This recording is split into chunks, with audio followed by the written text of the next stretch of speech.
20일 레지오 단원은 남을 판단해서는 안 된다.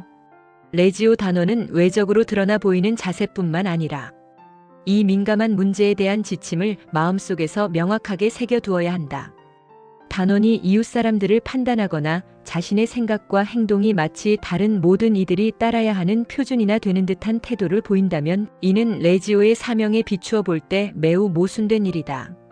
자신과는 여러 면에서 다른 사람들 또는 자신이 내놓은 의견을 받아들이기를 꺼려하거나 반대하는 사람들을 모두 쓸모없는 사람들이라고 몰아붙여서는 안 된다.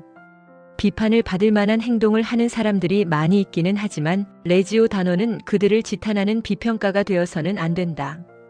그런 사람들 가운데에는 그럴 만한 이유도 없이 억울한 비난을 받았던 많은 성인들과 같은 처지에 놓여 있는 이들도 흔히 볼 수 있을 것이다. 그러나 설사 어느 누가 심각한 악습에 젖은 생활을 하고 있다 하더라도 그의 마음을 꿰뚫어 올바로 판단하실 수 있는 분은 오직 하느님뿐이시다. 그라트리는 다음과 같이 설명한다. 어렸을 때 초등교육의 혜택마저 받지 못한 사람들이 많이 있다. 그들은 도덕적 유산을 지니지 못하고 태어났기 때문에 이 힘든 삶의 여정에 필요한 정신적인 음식이라고는 보잘것없는 격언 몇 개와 얻어들은 몇 마디 이야기밖에는 없다. 그렇기 때문에 그들 중 어느 누구에게도 그가 받은 것 이상의 것을 요구할 수는 없는 일이다. 한편 자신의 부유함을 과시하며 절제와는 거리가 먼 생활을 하는 사람들도 많이 있다. 요즘 사람들은 대개 이런 무리들을 비판적으로 본다. 그러나 이런 경우에도 레지오 단원들은 한 번 더 생각해보는 여유를 가져야 한다. 이런 사람들도 니고데모를 닮을 수 있는 가능성이 항상 있기 때문이다. 어느 날 밤 그는 남몰래 주님을 찾아와서 도와드렸으며 여러 친구들을 주님께 소개했고 주님을 진심으로 사랑했고 끝내 주님의 장례를 돕는 특전을 누렸던 것이다. 판단하거나 비평하는 것은 레지오 단원의 역할이 아니다. 단원들은 성모님의 부드러운 눈길이 그러한 모든 종류의 환경과 모든 종류의 사람들을 어떻게 바라보고 계실까 하는 것을 늘 염두에 두어야 한다. 에델퀴는 남의 결점이 눈에 띄었을 때 반드시 성모님과 의논하는 것을 하나의 생활 습관으로 삼았었다. 22. 악평에 대한 태도. 이미 이 교본 여러 곳에서 착한 지향을 지니고 있음에도 불구하고 악평을 받지 않을까 하는 두려움 때문에 단원들이 제대로 활동을 수행하지 못하는 경우가 있다고 지적한 바 있다. 이에 대해 다음과 같은 원리를 생각해 볼 필요가 있다. 레지오의 주요 목표 가운데 하나는 단원들의 생각과 행동의 수준을 높이는 것인데 이 목표에 접근하면 할수록 레지오는 더욱 폭넓은 성과를 거두게 된다. 레지오 단원은 사도직 생활을 하기 위해 노력하는 사람이며 그렇게 함으로써 평신도의 모범이 되고 있다.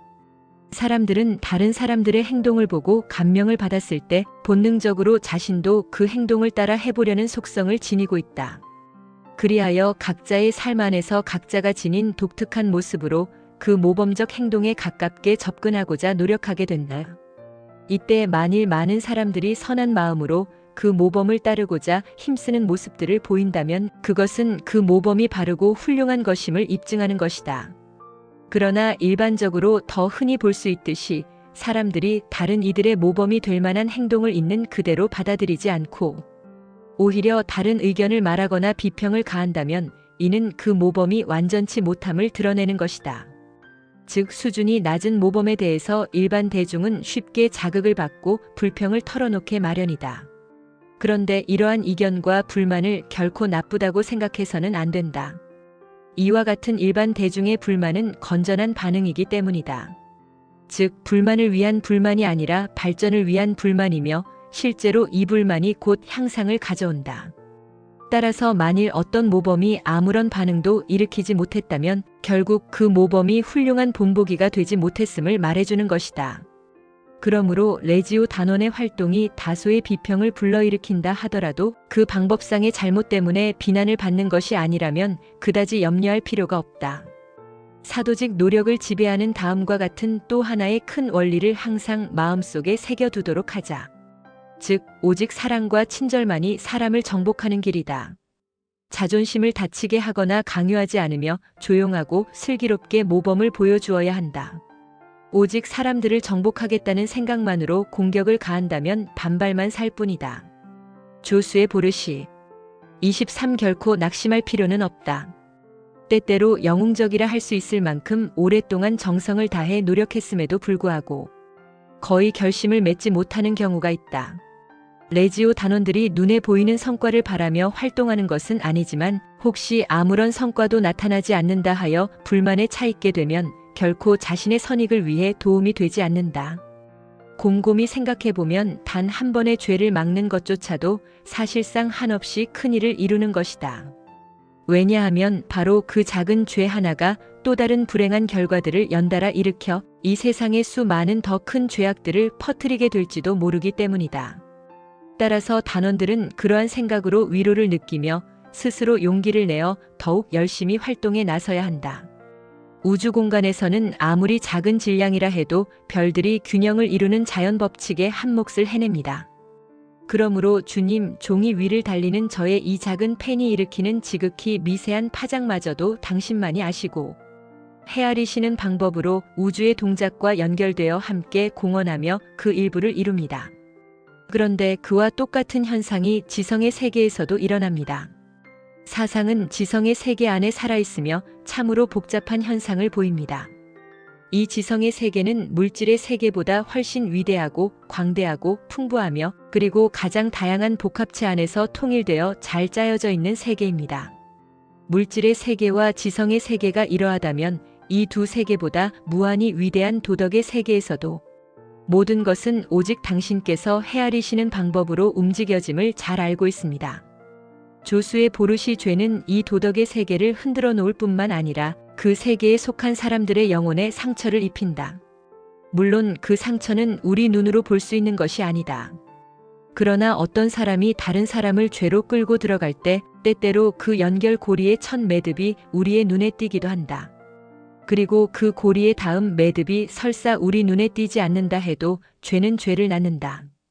이와 똑같은 원리로 하나의 죄를 막으면 자연히 그 죄의 연결 고리를 끊게 되므로 다른 죄도 막는 것이다. 그리하여 두 번째 고리로 연결되지 못한 죄는 세 번째 고리로의 연결도 막히게 되며 마침내는 모든 죄악의 연결 고리가 끊어지고 온 세계가 온통 깨끗한 세상으로 바뀌어 나가지 않겠는가? 그러므로 죄인 한 사람이 착한 삶으로 되돌아온다면 그는 자신의 뒤를 따라오는 큰 무리의 선량한 사람들이 하늘나라를 향해 함께 행진하는 모습을 보게 될 것이다. 이를 너무 지나친 말이라고 할 수 있겠는가? 따라서 단 한 번만이라도 대죄를 막는 일은 지극한 정성으로 평생을 바쳐 노력할 만한 가치가 있는 일이라고 말할 수밖에 없다. 그 한 사람의 노고로 모든 다른 영혼들은 더욱 큰 은총을 느끼게 될 것이기 때문이다. 이렇게 본다면 단 하나의 죄를 막는 일이 때때로 한 사람의 운명을 결정하는 계기가 되고 영적으로 성장하는 실마리를 제공하여 그가 하느님을 모르는 삶에서 성덕의 삶으로 옮겨갈 수 있게 해준다. 24. 십자가의 표지는 희망의 징표이다. 레지오가 대결하고 있는 세력들의 저항이 아무리 세차더라도 그것이 단원들을 좌절하게 하는 가장 큰 위험 요소가 될 수는 없다. 오히려 믿고 의지할 수 있으리라고 여겼던 도움과 형편이 여의치 않을 때 단원들은 마음이 괴롭게 낙담한다. 친구도 좋은 이웃들도 주위에서 멀어지고 연장은 무뎌지고 그리하여 의지하던 모든 것이 우리가 누리던 평화를 깨뜨릴 때 절망하게 된다. 낫이 이처럼 무뎌지지 않았더라면 자신의 진영에 이토록 부족한 것이 없었더라면 그리고 우리를 짓누르는 십자가가 없었더라면 얼마나 훌륭한 수확을 거둘 수가 있었을까? 하고 한탄하는 것이다. 이처럼 마음이 초조해질 때 영혼들을 위해서 좋은 일을 할 수 있는 가능성은 좁아지며 바로 이것이 우리가 조심해야 할 위험한 태도인 것이다. 결국 이러한 초조가 좌절을 부르는데 우리가 대항하는 세력이 우리를 이렇게 만드는 것이 아니라 우리 스스로의 허약함 때문에 좌절로 빠지는 것이다. 주님의 사업은 주님 자신의 표지, 즉 십자가 표지를 지니고 있다는 사실을 항상 잊지 말아야 한다. 이 십자가 표지가 찍히지 않으면 활동의 초자연적 특성이 흐려지며 참된 성과를 얻기도 힘들다. 자네트 스튜어트는 이 원리를 다음과 같이 바꾸어 표현한다. 만일 당신이 거룩한 교회의 역사를 살펴보거나 혹은 연륜을 더해가며 쌓이는 당신 자신의 체험을 돌이켜본다면 하느님의 사업은 결코 이상적인 조건 속에서 이루어지지 않으며 우리가 상상하고 바라는 쪽으로도 결코 이루어지지 않는다는 사실을 알게 될 것이다. 이는 참으로 놀라운 말이다. 다시 말해서 한정된 인간의 시각으로 볼 때 주위의 환경이 결코 이상적인 조건이라 할 수 없고 그로 인해 성공 가능성마저 없어져 버린 것처럼 보이지만 실제로 이런 악조건들은 성공을 방해하는 것이 아니라 오히려 성공의 전제 조건이 되어준다는 것이다. 상처가 아니라 성공을 보장해주며 우리의 노력을 억제하는 무거운 짐이 아니라 목적 달성을 위해 우리의 노력을 더욱 불타오르게 하는 연료의 구실을 하는 것이다. 하느님께서는 불가능 속에서 성공을 이끌어내시고 불완전한 연장으로 당신의 위대한 사업을 일구어내심으로써 당신의 권능을 기꺼이 드러내고자 하시기 때문이다. 그러나 레지오 단원들은 다음의 중대한 사항에 유의해야 한다. 즉, 우리가 겪는 어려움들이 유익한 열매를 맺으려면 그 어려움이 당초 자신들의 태만으로 인하여 발생한 것이 아니어야 한다는 것이다. 레지오는 의도했든 하지 않았든 스스로 저지른 결함을 지닌 채 은총을 기대할 수가 없기 때문이다. 25 성공은 기쁨이며 실패는 늦추어진 성공일 따름이다. 활동은 끊임없이 샘솟는 즐거움의 원천이어야 한다. 활동이 성공했다고 느낄 때는 기쁨에 넘친다. 실패는 일종의 보속이며 믿음을 단련하는 기회를 준다. 그러므로 생각이 깊은 레지오 단원에게 실패는 오히려 한 차원 더 높은 기쁨일 따름이다. 왜냐하면 실패란 그들에게는 단지 더욱 큰 결실을 위해 잠시 늦추어진 성공이기 때문이다. 방문을 고마워하며 반가운 미소로 맞아줄 때 단원들은 자연히 기쁨과 위로를 느낀다. 그러나 그 반대로 방문에 대한 반발과 의욕의 눈길로부터도 레지오 단원은 한층 더 깊은 위로를 받을 수 있어야 한다. 지금껏 우리는 바로 이 점을 소홀히 해왔다. 단원들의 활동 경험에 따르면 참된 가톨릭적 바탕을 지닌 사람들은 설사 그의 신앙생활이 쉬는 상태에 있더라도 찾아온 단원들을 따뜻한 마음으로 대해준다. 그러므로 방문을 받은 사람이 이와는 정반대의 반응을 나타낸다면 그것은 바로 그 영혼이 위기에 처해 있음을 드러내는 것이다. 26 프레시디움과 단원들의 결점을 보는 태도. 프레시디움이나 단원의 결점에 대해서는 참을성을 발휘해야 한다. 열성이 부족하고 향상될 가능성도 없고 세속적인 결함마저 뚜렷하게 보이더라도 실망해서는 안 된다. 다음과 같이 생각해보자. 즉, 레지오라는 조직이 이끌어주고 있고 기도와 조직의 영성이 틀림없이 프레시디움과 단원들을 감화시키고 있을 터인데도 불구하고 그들의 결점이 눈에 띈다고 했을 때 만일 레지오가 없었더라면 그들의 영적 수준은 과연 어떠했겠는가? 더욱 이 좋은 프레시디움 하나를 만드는 데 필요한 쓸모 있는 일꾼. 몇 사람도 길러낼 수 없는 공동체라면 그 공동체의 영적 수준은 어떠하겠는가?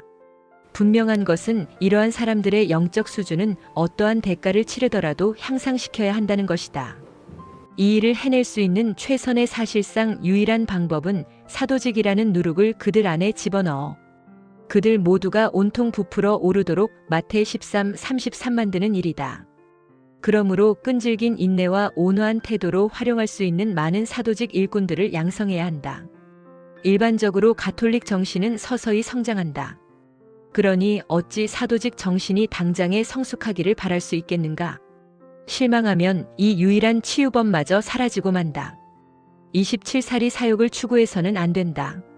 레지오는 단원 개인의 물질적 이익을 도모하기 위한 수단으로 이용되어서는 안 된다. 한편 레지오 단원은 레지오 아니나 밖에서 단원으로서의 신분을 부당하게 악용한다는 비난을 받는 일이 있어서는 절대로 안 된다. 28 단원들에게 금품을 주어서는 안 된다. 레지오의 기관은 어떠한 경우에도 소속 단원들에게 금품이나 그와 상응한 선물을 주어서는 안 된다.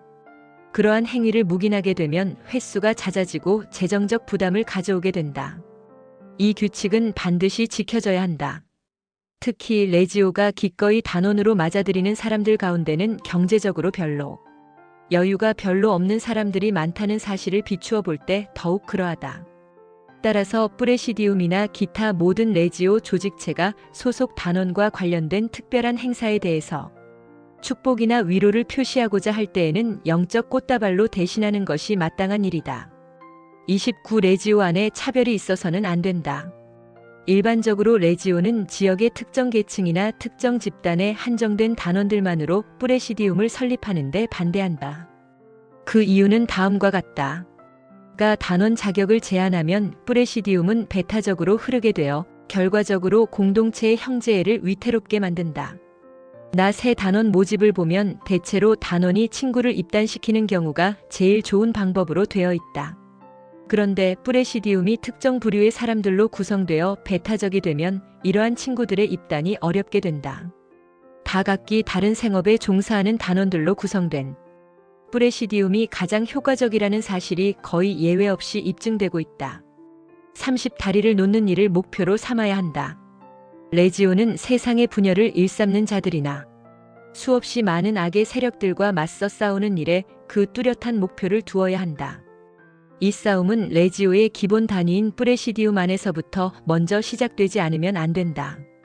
레지오 안에서도 일치를 이루지 못하면서 바깥 세상의 대립 위에 다리를 놓아보겠다고 나서는 것은 쓸데없는 일이기 때문이다. 그러므로 레지오는 신비체의 일치와 사랑을 바탕으로 생각하고 그 정신에 따라 조직하려고 힘써야 한다. 세상에서 서로 멀리하던 사람들을 한데에 불러 모아 프레시디움의 동료 단원으로서 결속시켜 놓았다면 그런 레지오는 참으로 위대한 일을 해낸 것이다. 이렇게 사랑의 접촉이 이루어지면 그 사랑으로부터 거룩한 힘이 온 누리에 퍼져 나가 세상에 만연하는 악의 소용돌이를 잠재우게 될 것이다. 30일 레지오 단원은 조만간 아주 어려운 활동을 다루어야 한다. 활동거리를 선택할 때 주저하는 마음이 앞서는 때가 있다. 특히 다루기 어려운 일에 대해서 사제는 설립된 지 얼마 되지 않은 프레시디움에 그 일을 맡기기조차 꺼려 할 수도 있다. 그러나 무엇보다도 소극적인 태도가 일반화되지 않도록 해야 한다. 사도직을 가로막고 있는 가장 큰 장애물은 착한 이들의 소심증, 더 정확히 표현해서 비겁한 태도에 있다. 고 지적한 성비오 10세의 가르침이 우리에게 해당되도록 해서는 안 된다. 만일 그래도 주저하는 마음이 없어지지 않으면 처음 한동안은 활동의 강도를 늦추며 프레시디움으로 하여금 쉬운 활동부터 다루도록 해야 한다. 회합이 거듭되고 경험이 쌓이면 단원들 가운데 누군가가 극히 어려운 활동도 해낼 수 있는 능력을 보이게 된다. 그러면 그때 그런 단원들에게 처음에 주저해왔던 활동거리를 배당하고 다른 단원들 역시 능력에 따라 차차 어려운 활동을 처리하도록 배당한다. 비록 2~3명의 단원만 어려운 일거리를 맡는다 하더라도 그들의 활동은 나머지 단원들에게도 활기를 불어넣은 역할을 하게 되는 것이다. 32. 위험한 활동을 대하는 태도. 레지오 단원들이 활동을 할 때에 일어날 수 있는 위험의 가능성은 매우 적지만 혹시 어떤 중요한 활동에는 위험 요소가 따를 수도 있다. 그런데 냉정히 살펴보면 다음과 같은 결론이 나온다. 레지오가 활동하지 않으면 영혼들을 구원하는 활동이 전체적으로 또는 부분적으로 실현되지 못한 채로 남아있게 된다. 모든 가능한 활동을 안전 위주로만 수행하다 보면 결국 일부 제한된 활동만을 골라서 하는 결과가 된다. 이웃 사람들이 파멸의 길을 치닫고 있는데도 불구하고 레지오 단원들이 그저 무감각하게 바라만 보고 있다면 그것은 참을 수 없는 일이다. 하느님께서는 우리를 무지한 자들의 고요 속에 머물게 하지 않으시며 겁쟁이들의 비겁한 평온 속에도 놓아두지 않으신다. 드 가스파랭 33. 레지오는 교회가 벌이는 싸움의 최전방에 서야 한다. 레지오 단원들은 당신 아드님의 승리를 온전히 믿고 의지하는 성모님의 신앙을 함께 나눈다. 그 신앙은 아드님께서 십자가상의 죽음과 부활로서 세상의 모든 죄의 세력들을 정복하셨다는 믿음이다. 성령께서는 우리가 성모님과 맺고 있는 일치의 정도에 따라서 악과 싸우는 교회의 전투에서 이 승리가 얻어준 은총의 힘을 쓰시도록 허락하신다. 레지오 단원들은 이 점을 마음 깊이 새기며 용기와 신뢰로서 세상의 모든 악과 문제들에 맞서 싸우는 교회의 지표가 되어야 한다. 우리는 교회가 무엇을 위해서 싸우는지를 올바로 이해하고 있어야 한다. 이 싸움은 단지 교회를 확장하기 위한 것이 아니라 영혼들을 그리스도와 일치하도록 이끌어들이려는 싸움이다. 그런데 이상한 일은 이 싸움이 적을 물리치기 위한 것이 아니라 적을 위하여 싸우고 있다는 사실이다. 적이라는 용어 자체부터 조심해서 쓰지 않으면 안 된다. 믿지 않는 사람도 믿는 이들과 마찬가지로 하느님의 모상으로 창조되었으며 불멸의 영혼을 지닌 존재이다. 그리스도께서는 그 사람을 위해서도 목숨을 바치셨다. 그러므로 그가 아무리 교회나 그리스도를 맹렬히 비난할지라도 우리의 목표는 단순히 그를 패배시키는 데 있는 것이 아니라 변화시키는 데 있다. 결코 잊어서는 안 될 사실은 그가 우리 편이 되기를 원해도 마귀는 그를 지옥으로 끌고 가려고 하므로 우리는 마귀와 싸워 그를 구해야 하는 것이다. 때때로 위기에 처한 한 사람의 영혼이 지옥으로 떨어지는 것을 막기 위해 그와 직접 대항해야 하는 경우도 있겠지만 그것마저 그의 영혼을 구하기 위한 것이다. 우리는 반드시 성령의 힘으로 싸움을 펴야 하며 성령께서는 곧 성부와 성자의 사랑이시다. 혹시라도 교회의 병사들이 증오심을 지닌 채 악에 대항한다면 성령께서는 오히려 증오에 찬 교회 병사들의 마음을 돌려놓기 위해 분투할 것이다. 쉬드 신학 입문